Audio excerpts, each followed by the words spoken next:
ngayong hapon po ng September 6, 2023 na kung saan sa ngayon ay walang anumang sama ng panahon dito po sa loob ng ating area of responsibility. Tuluyan na po na nakalayo si Bagyong Ineng, papahina na rin po ang habagat na patuloy pa rin na umiiral dito sa ating bansa lalo na sa kanlurang bahagi ng Luzon at mga localized thunderstorm ang nagdudulot po ng mga pag-ulan dito po sa ilang bahagi ng ating bansa. Ang habagat po ay hanggang ngayong buwan na lamang ng Setyembre at papalit na po ang malamig na hanging amihan at next week po ay posibleng magkaroon na ng shear line dyan po sa may parte ng Japan. Yung mga may blue at red line po, yan yung linya kung saan nagtatagpo ang malamig na amihan at mainit po na easterlies at unti-unti po yan nabababa dito sa ating bansa lalo na dyan sa northeastern part ng Luzon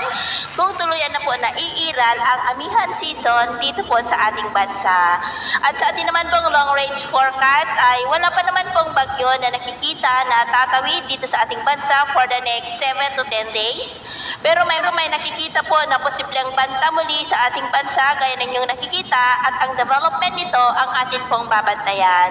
At sa lagay po ng ating panahon ngayon dahil po sa epekto ng habagat at ng mga localized thunderstorm ay maulap pa rin ang kalangitan na may mga pulupulong pagulan sa malaking bahagi ng Northern Luzon, Central Luzon, ilang bahagi ng Southern Luzon, Visayas at Mindanao na posibleng magtuloy-tuloy. Ang mga isolated rains na yan po hanggang mamayang gabi at posibleng may kalakasan na mapagulan sa ilang bahagi ng Northern Luzon, Panay Island at Mindanao. Kaya mag-ingat po tayo sa posibleng banta pa rin ng mga pagbaha at pagguho ng lupa. At sa atin naman pong mga baybayin dahil po sa unti-unti ng paghina ng habagat